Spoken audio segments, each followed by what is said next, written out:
Hi guys, welcome to my channel or welcome back to my channel. My name is Elizabeth Ann and welcome to today's video, which is super exciting. Another week in my life, mainly just reading.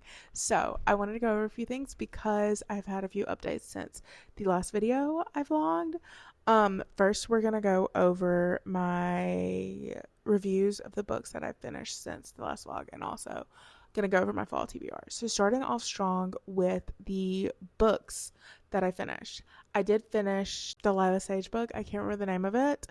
It was fine. It was my favorite. I really enjoyed Done and Dusted, and then I really enjoyed the story of Gus and Teddy.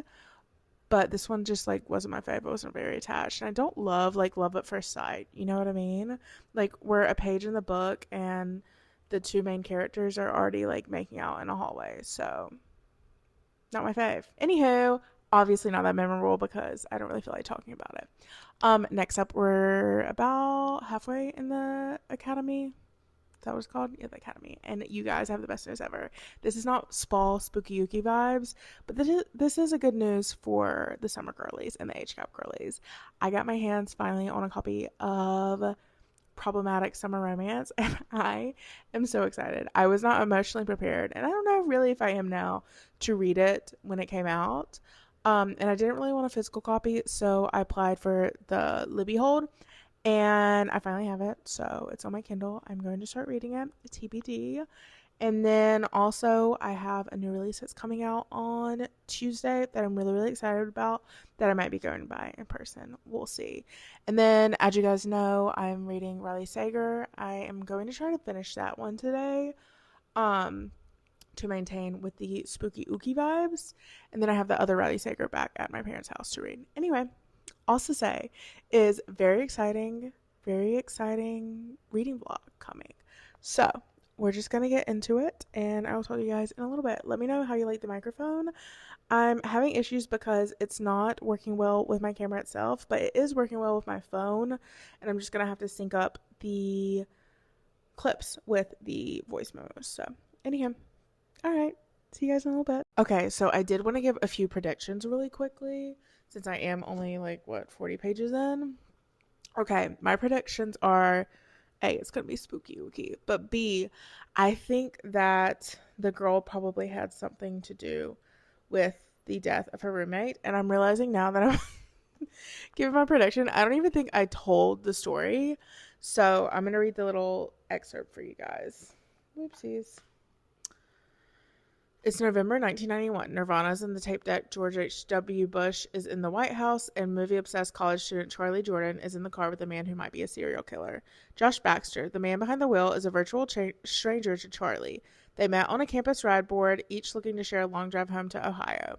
Both have good reasons for wanting to get away. For Charlie, it's guilt and grief over the shocking murder of her best friend, who became the third victim of the man known as the campus killer. For Josh, it's to help care for his sick father, or so he says.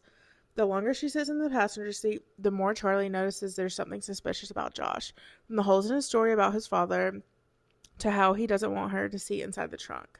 As they travel an empty, twisty highway in the dead of night, an increasingly anxious Charlie begins to think she's sharing a car with the campus killer. Is Josh truly dangerous, or is Charlie's jittery mistrust merely a figment of her movie-fueled imagination? One thing is certain, Charlie has nowhere to run and no way to call for help. Trapped in a terrifying game of cat and mouse, played out on pitch black roads and in neon lit parking lots, Charlie knows the only way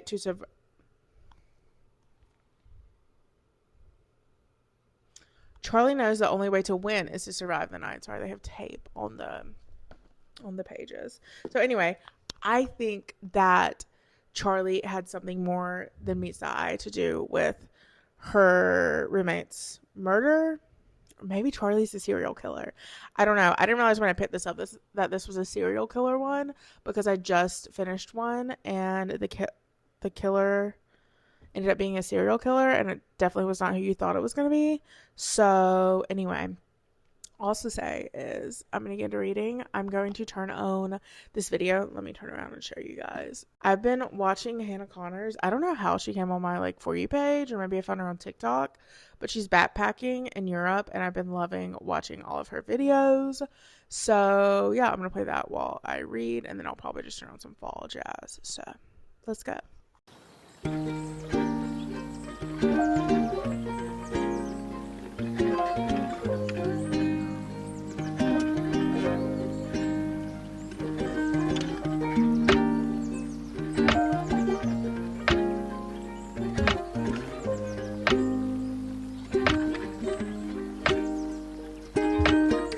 Okay, you guys, I thought I was about to turn this off, and hopefully this doesn't power off before I can get this quote out.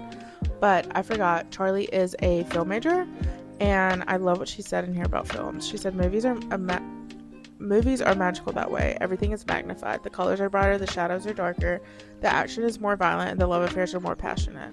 People break into song, or they used to. The emotions, love, hate, fear, laughter, are all bigger. And the people, all those beautiful faces and close-ups, so beautiful it's hard to look away. She pauses, aware she's been swept up in movie talk, but there's still one more thing she wants to say. She needs to say it because it's true. Movies are like life, she finally says, only better.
Hi guys, it's many hours later. It is now almost 6:30. I really need to go grab something for dinner. I haven't decided what I'm gonna have.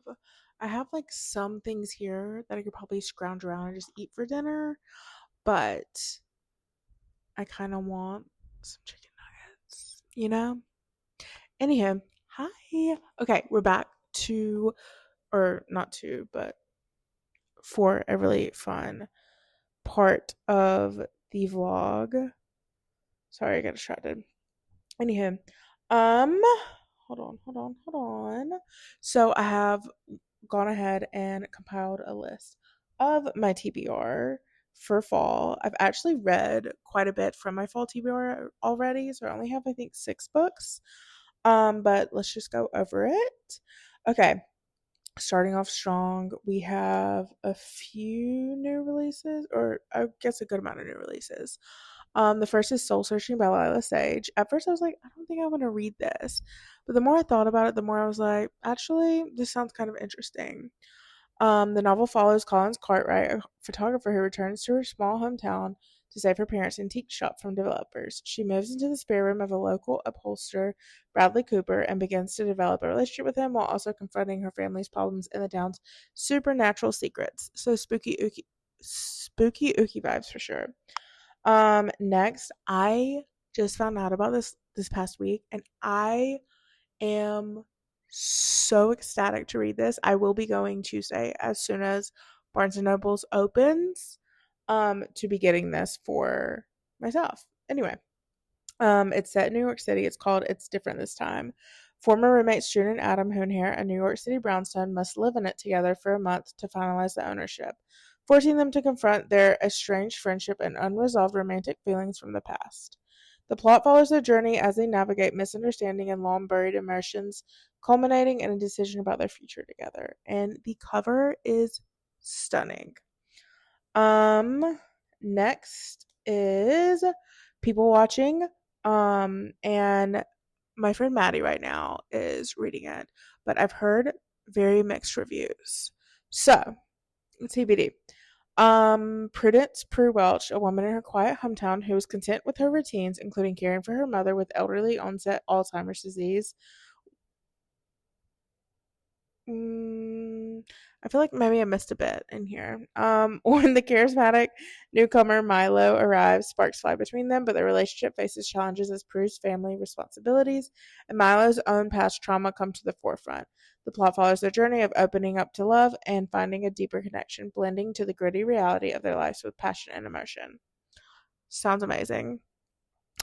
Next, once again, I came across this, I think like last week. It also sounded really interesting. It's called Picture Perfect Autumn. A Manhattan photographer, Danny, who seeks mentorship from the reclusive artist Lawrence Sinclair, after finding his vintage photos, leading to a generational story of artistic inspiration, self-discovery, and reconciliation when Lawrence is exchanged estranged grandson Peter arrives, and it takes place in this old Gothic house, and it sounded so good. Plus the art is just like next level.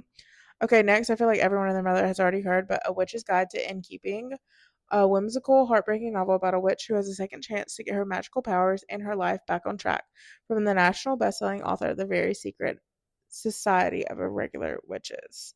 I really want to read that one as well, but I didn't like develop add it to like the official list.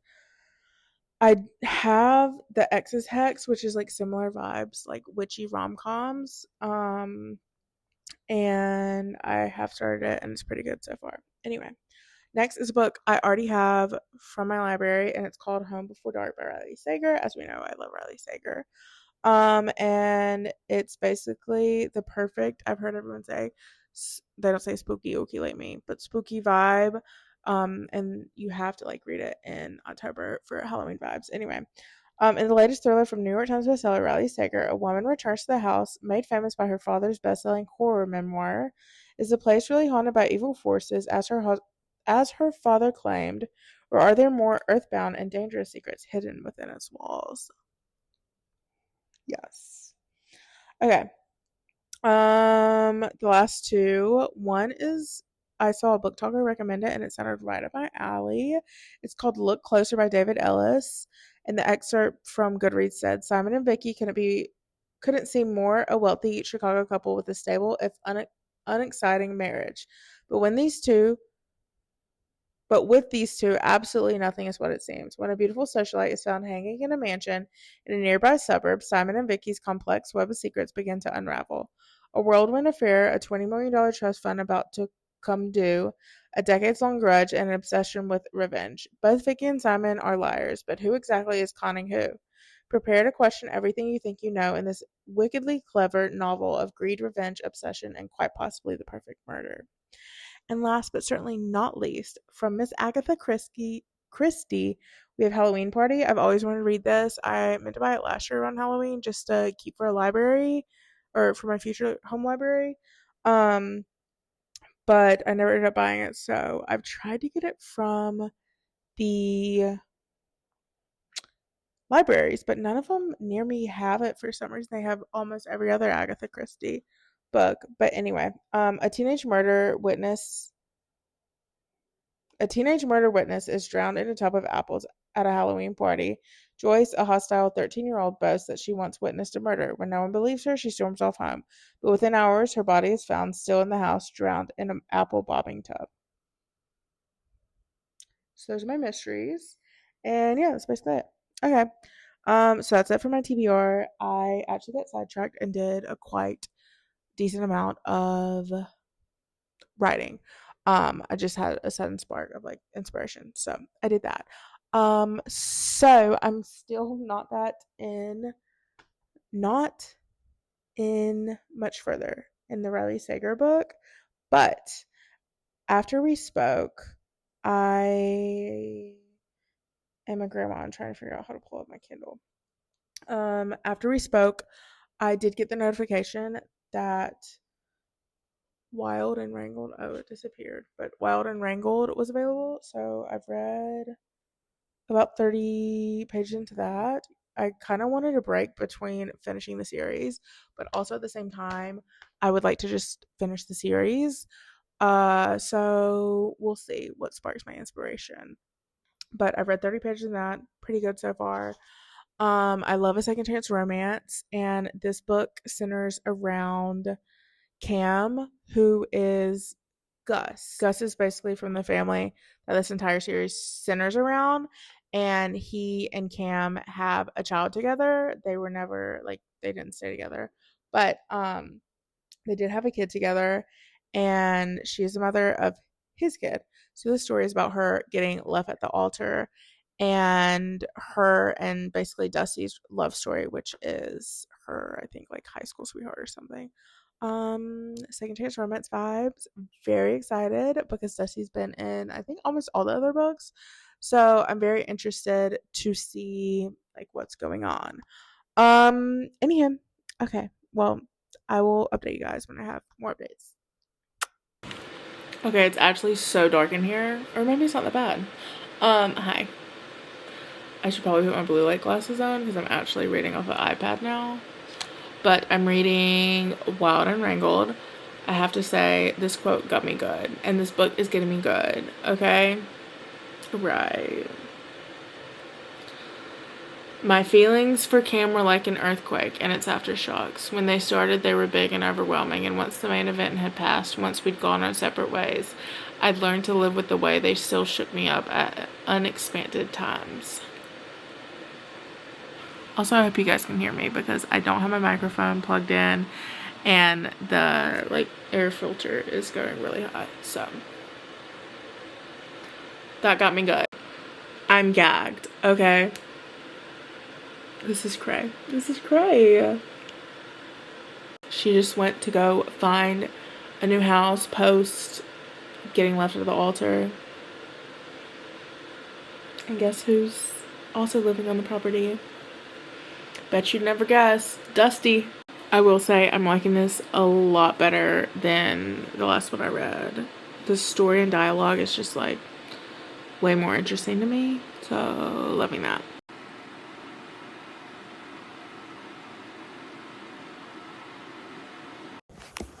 I actually cannot be bothered to go. What is that? Oh.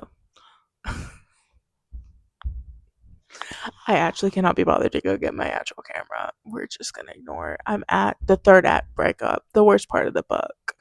Not me trying not to cry. Oh my gosh. I know they're gonna get back together, but hello. I actually really like this one.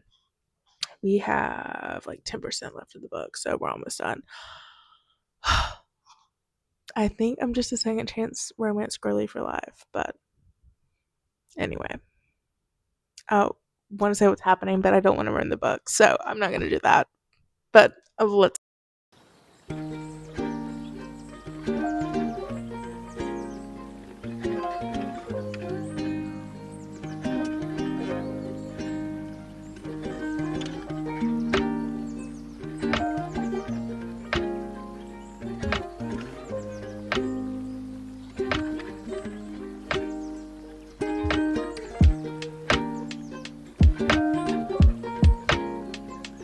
Also, another thing I was just reminded when I was looking at this. Another thing I really like about this one is the main female character like realizes like, oh, it's okay to like want to have someone to do something for you, you know, like being strong-willed and wanting to accomplish everything yourself, but also like realizing like, oh, maybe it is nice to have someone to go fill up my gas tank. Anyway, so cute.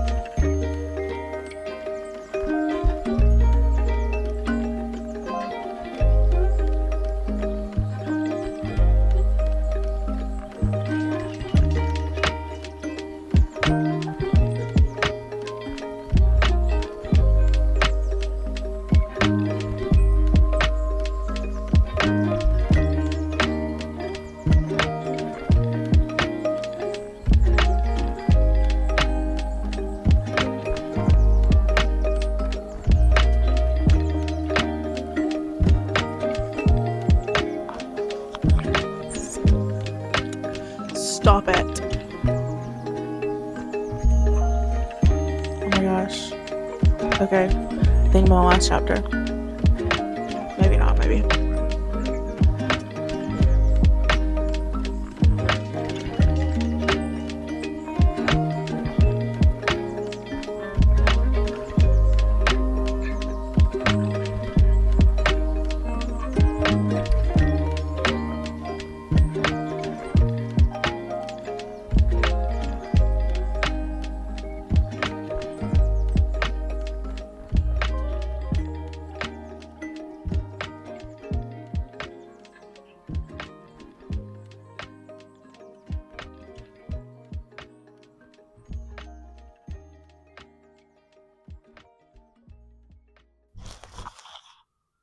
Oh, oh, oh my gosh. Why am I crying? Okay, let me set the scene. So basically, well, it's a complicated scene, so I don't think I can set the scene, but older father figure giving advice. Something else I've learned, there's a time to let things go, but you also have to know when to hold on to something tightly. There's value in clinging to it and not letting it get away from you. The bravest thing you can do when you love someone is to work hard to keep them, to hold on to them with everything you've got. And even when you loosen your grip, you just don't let go.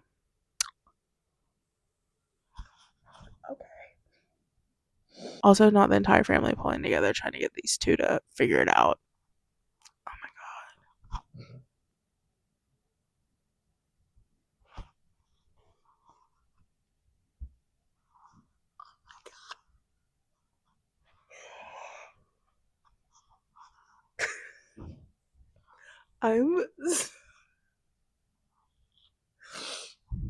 I'm so unwell. I can't tell this because it would ruin the story. So I'm not gonna tell what just happened. But oh my god.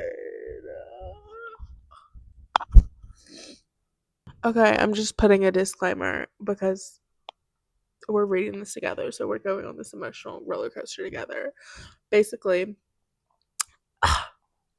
basically, these two were high school sweethearts. They break up, whatever. They like fell in love in high school, obviously high school sweethearts, and they would write notes back and forth. Like that's how they a part of like their love story. And after they broke up, he still wrote notes for her. So there's that.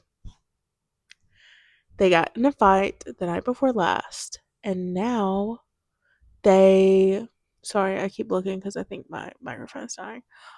They got in a fight the night before last, and now they are making up, and he has left a note on her door and the box of all the letters that he wrote to her. Oh my god, I'm sobbing. It's a happy story. Why are you crying? Oh my god. I'm so unwell.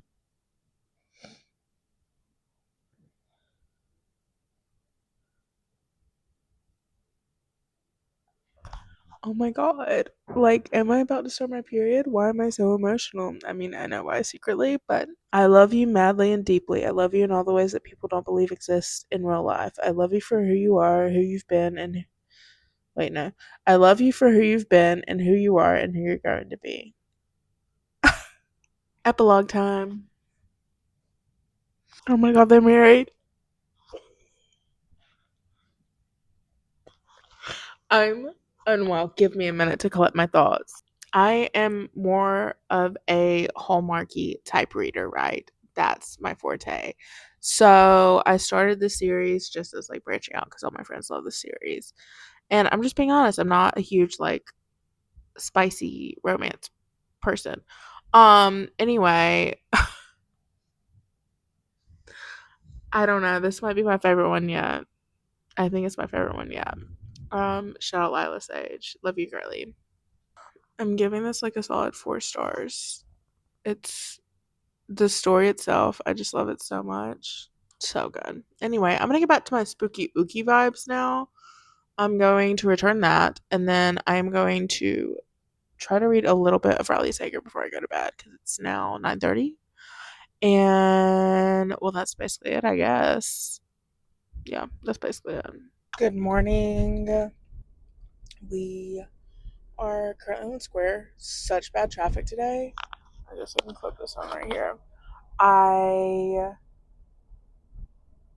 was so tired. My blood sugar went low in the middle of the night. Again. Luckily it was like 4:30, so I could go back to sleep for a few hours. So I did just that. I went back to sleep at like 5 and slept until like 8, maybe 10. Although sleep is very generous because I just kept waking up thinking like, oh my gosh, my alarm hasn't gone off. Anyway, I have been listening to The Academy. I'm hoping to finish that today. Um, so I probably won't finish Riley Sager's book by the end of this, but as soon as I finish The Academy, I'm going to sit down and read Riley Sager's book because I'm like so drawn in by the story. It's just been easier for me to listen to The Academy. Obviously, I work today, so as long as it's slow, I probably can listen to The Academy some. Hi, could I please do a sourdough breakfast sandwich? Yeah, can I also do 2 orders of hash browns and then a medium cold brew with 2 cream and no, thank you. And 2 Splenda. You guys, as someone who's personally victimized by yik yak in the year 2015, 2016, the fact that this is a huge part of this book is so funny to me. Oh my gosh. But they called it Zip Zap, obviously, so they don't get sued. That's so funny. If you know, you know. Hi, guys. I'm back from work. I just walked in the door. I'm so tired. But I just got back from work. I just finished the academy, and you guys, I don't know how much from this morning made it in because I realized that this video was already at like almost, I think, like 20, 25 minutes. And then this morning was like 13 minutes of me gabbing about really nothing. But anyway, I went into work with probably 3.5, 4.5 hours left, and it was kind of slow today. So I had a lot of time in between to listen to it and before and after work. So yes. Anyway, the point is I finished the academy. I listened to the audiobook. I prefer listening to Ellen's audiobooks for the most part. Sometimes I'm trying to think which one. One of them I got sort of like confused on, so I did end up switching like halfway through because there were just so many characters and I was getting confused. So I just read the book. Anyway, the point is it took me a little bit to get into the academy, but once I got in it, so good. It's everything perfect about Ellen Hildebrand's books, wrapped into like a fall academia, juicy boarding school timeline story. So while at first I was like, I can't believe I haven't read any fall books for this video. It's very folly. It actually goes through all the seasons. Like obviously it's the entire year, school year. And I am so ready. I remember like last night, I I guess I was about halfway through. I looked up because I was just curious if there was going to be a book 2 and if we were going to get like everything wrapped up in this book. There is going to be book 2. And it's coming out September 2026 like I said before.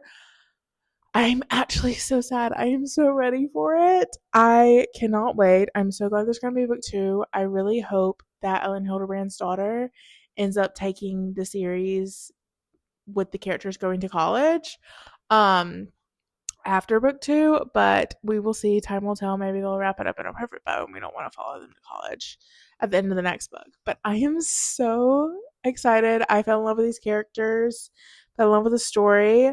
I thought it was so good. Her writing is just like next level every single time. I'm gonna give it I think I've landed on a 4 or 5 just because her writing is just immaculate. Her storytelling is so good.